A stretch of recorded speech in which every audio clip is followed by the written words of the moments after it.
I don't think I need to spend too much time introducing this man, Representative Khanna from California, a very interesting thinker here in our representative body.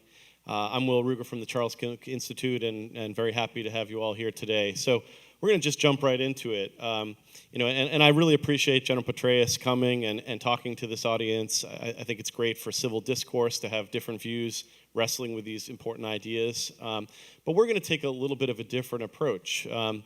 Realism and restraint is hot these days. You hear a lot about it. It's the Quincy Institute, it's defense priorities, it's a lot of ferment around the idea that America needs a different approach to how we engage with the world.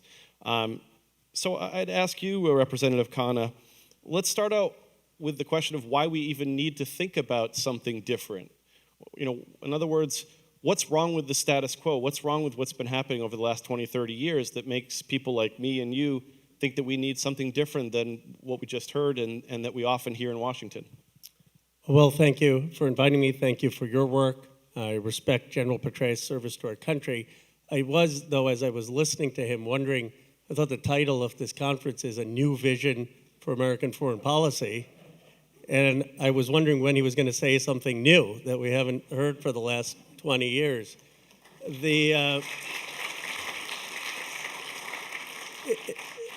Especially after the Afghanistan papers, where Donald Rumsfeld in 2003 is saying, I don't know who the enemy is. I mean, and we've been there for 20 years.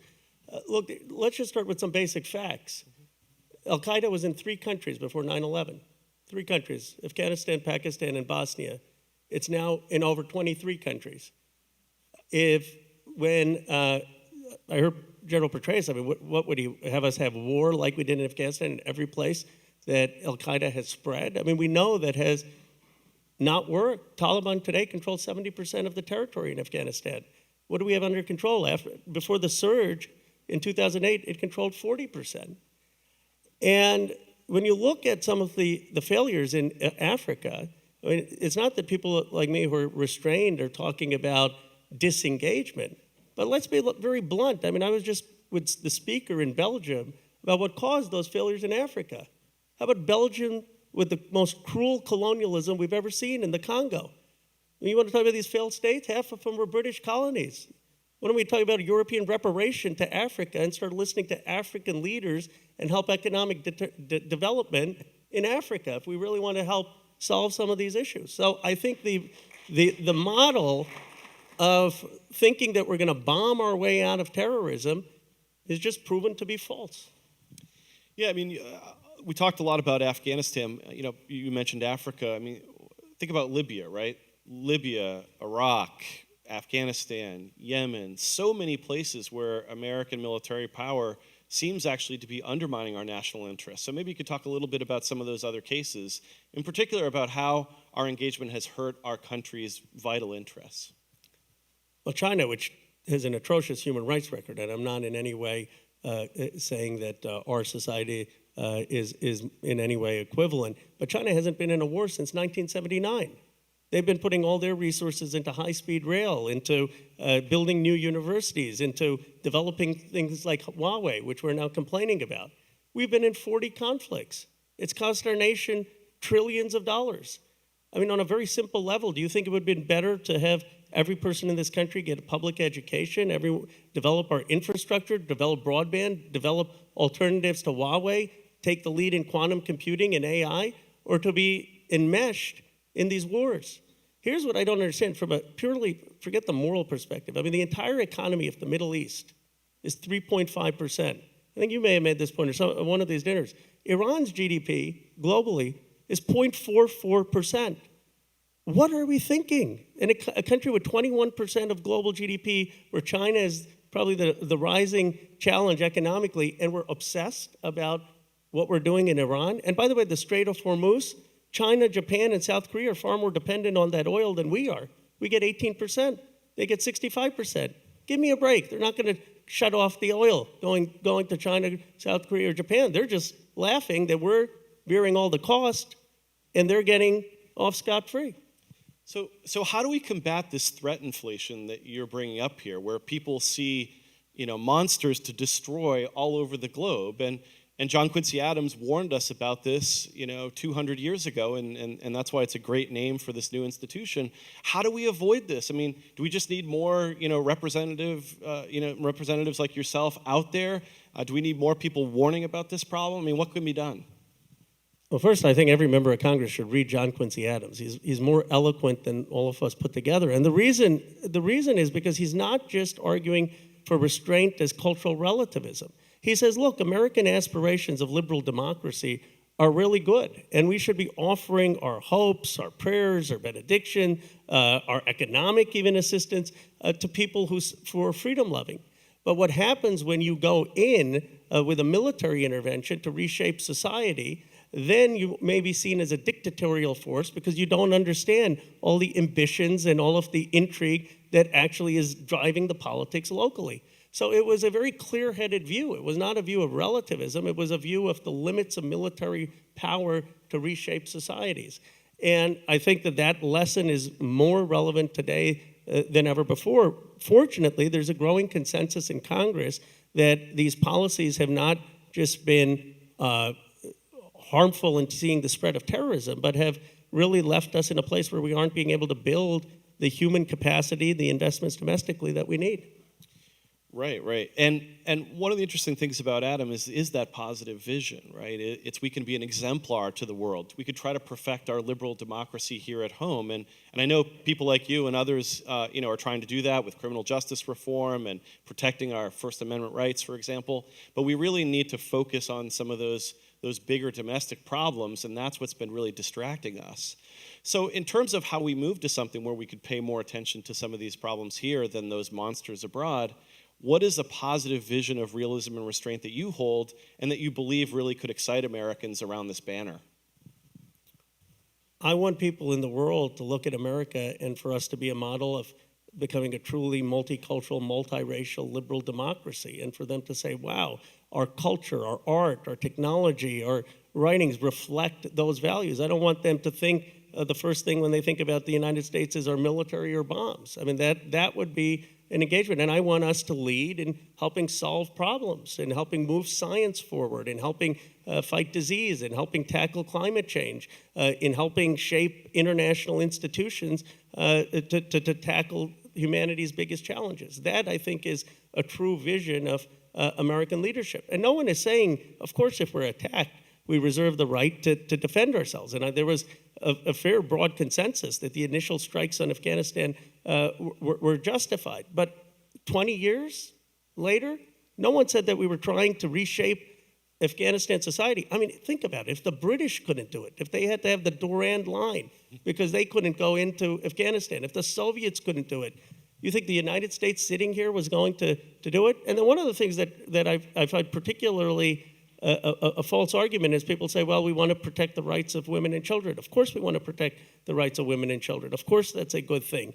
But look at how many women and children are being killed. 38,000 civilians. A lot of them were women and children.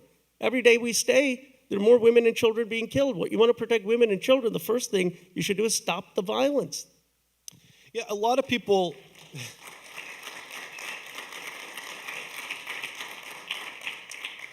I think a lot of people mistakenly, and maybe it's in their interest to say this, mistakenly say that realists and restrainers aren't interested in engaging. They want to retreat from the world. But that's really, couldn't be further from the truth, right? I mean, you talked about international institutions, but what about in terms of trade and diplomacy, and not just diplomacy by the State Department, which is an important part, but diplomacy by civil society groups to actually build sustainable benefits abroad, right? To improve the fate of women and children for the long term without having to have the sword. I mean, what are some of those aspects of restraint that you think are valuable for people to understand? Absolutely. I think the vision of having economic development in our nation, helping promote entrepreneurship, educational opportunities, fighting global poverty, all are a good thing. I mean, globalization and the technology revolution have had a lot of negative consequences in terms of places being left behind in the United States and people not having opportunity. But one thing we should all applaud is that extreme poverty in the world is at the lowest level in human history. I mean, the fact that 700,000 people in China are no longer in extreme poverty, unless you're a narrow parochialist that believes that only American lives have moral worth, we should celebrate that. And we should celebrate the fact that the world is economically developing in a way that's lifting people out of poverty. I want America to be helping make sure that everyone has drinking water, that we don't have 2 billion people living on $1 a day, that we're participating in things like Bono's campaign of fighting global poverty, that we're working towards nuclear nonproliferation. And ultimately, a world that is more economically integrated is a world less likely to go to war. I mean, I don't agree with everything Adam Smith said, but that's basically the thesis that trade is, in some ways, prevents conflict. And so people who have a view of restraint on military intervention are not arguing for disengagement from the world. Yeah, and they're not even saying that we should be pacifists or naive about the nature of the world, right? It's, restrainers believe in having a strong national defense, second to none, that's very capable at meeting our needs, to repel attack, to defend us when we need to. But what is the thing that really Congress can do to rein in some of the excesses of our current posture? Certainly we need to have a strong national defense, like I said, but what about the defense budget? Is it the right size to accomplish our vital interests, or is it something that we need to take a look at as well? Well, first of all, the question is also, are we spending it on the right things? I mean, is the real threat that Russia is going to roll in with tanks into Germany in the 21st century? Or is it that they're going to have election interference and have a cyber warfare and be manipulating things through AI? And is the real competition who's going to control 5G and technology? So it's not just that we have, in my view, an inflated budget on defense, but it's that we aren't focused on the 21st century vision of what national security looks like.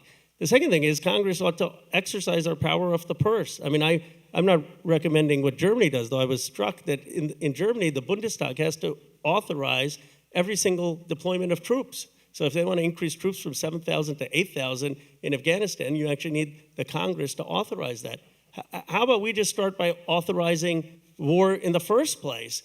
And this is an important point, which we shouldn't let Congress off the hook, because Congress has the ultimate power, and that's the power of the purse. In appropriations, we could choose to defund any of these activities.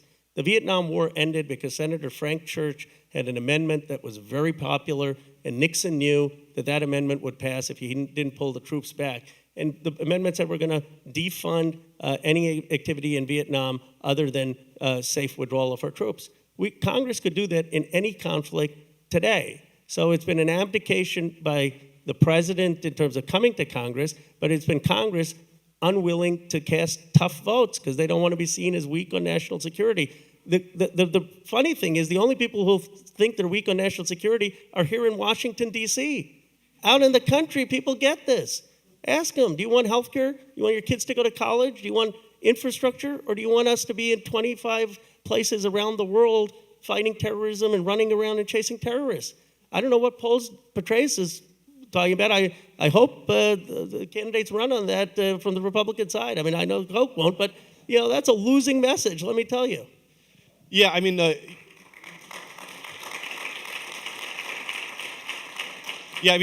in some ways you have to look at the polls, wording and whatnot, but I've seen polls that have talked about how, 2/3 of Americans would support the president getting us out of Afghanistan, that veterans, a majority of veterans want us to get out of Afghanistan, that 2/3 of the country, they're not happy with what the United States has been doing. They don't think it's making us safer. So I think you're right.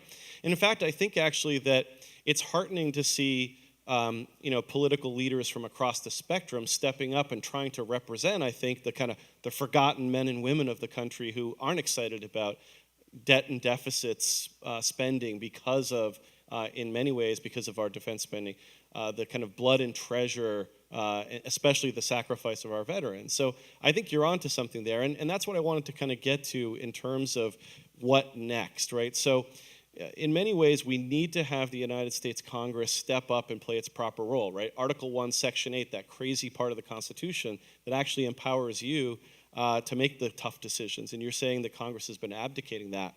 But what about some other issues? I mean, what about the issue of NATO enlargement? Is that something that the United States needs to be supporting, or is it something that we should actually be rethinking, that open door? What about our relationship with North Korea? What's the best approach there from a realism and restraint perspective? Because a lot of times we get focused on just the Middle East, and admittedly, those are the wars that we need to get out of sooner rather than later. But what about some of those other issues?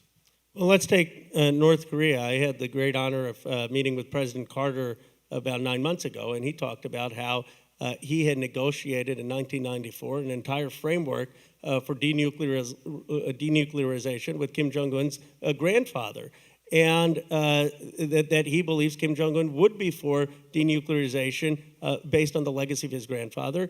So I was one of the Democrats that said, I support Trump's engagement. By the way, it's Pompeo and Bolton who the president had to be fighting to actually engage. Now, it's a tragedy that he doesn't have more competent people willing to actually execute a diplomatic policy there. But if you talk to President Moon's advisor, here's one thing that you could do. Let's end the 1953 armistice and have a permanent peace declaration. And let's just do that now. We lose nothing by doing that. I mean, give me a break. We're elevating Kim Jong-un on the world stage. The only people who think that way are people in D.C. Go to like Ohio. It's like, oh, we're elevating someone on the world stage. No, they want to be safe. So we do a peace agreement, and then most people, President Moon, who I trust because he probably doesn't want his country to be bombed, but his advisors believe that if you do that, it will actually incentivize Kim Jong-un to say, I've got something, I'm now going to denuclearize. And you don't have to remove sanctions, or you can have snapback removal unless there's actual denuclearization. But let's take the first step, in terms of North Korea. In terms of NATO enlargement, I think we have to be careful in doing something where we're going to further jeopardize our ability for diplomacy and creating greater conflict. I don't think that that's an obligation that the United States should necessarily be pushing. Yeah, and I do want to turn one more time back to the Middle East. So Afghanistan, you heard General Petraeus talk about what essentially is it's a low-cost solution to the challenge of terrorism. How do you respond to that? Because I just see the world very differently, and I'm guessing you do too. I mean, $6 trillion low cost. These are what the wars have cost us. Just to put it into context, by the way, $50 billion is what we're spending today. And, they call Bernie Sanders crazy for free public college. That's about $70 billion a year. If you ask Americans, just Republicans too, I imagine, would you rather have all our troops in Afghanistan after 20 years for the next 10 years, or would you rather every kid in this country get a free vocational or public college education? Would you rather we have our entire country hooked up to high-speed internet? So there are actual trade-offs in being there. And then that's not even to consider the message it's sending, the violence that's continuing to ensue, and the philosophy behind it. I mean, if I understood General Petraeus, he's basically saying we need to have a permanent troop presence around the world in any place that's a failed state. I mean, I thought we were a republic. I thought, that was totally counter to what our founders envisioned. One of the things I'm proudest of about this country, and we're not perfect, but my grandfather spent 4 years in jail with Gandhi in the Indian independence movement. And I believe as a great power, unlike the Romans, unlike the British, unlike most Europeans, we've been relatively restrained in terms of not having the aspiration to become an empire, not having the aspiration to go out and conquer the world. Why would we want to change from that tradition that I think is one of the most unique of any superpower in human history? Well, I could listen to this guy all day long, but unfortunately he has to do the people's business, so thank you very much. Appreciate it. Appreciate it.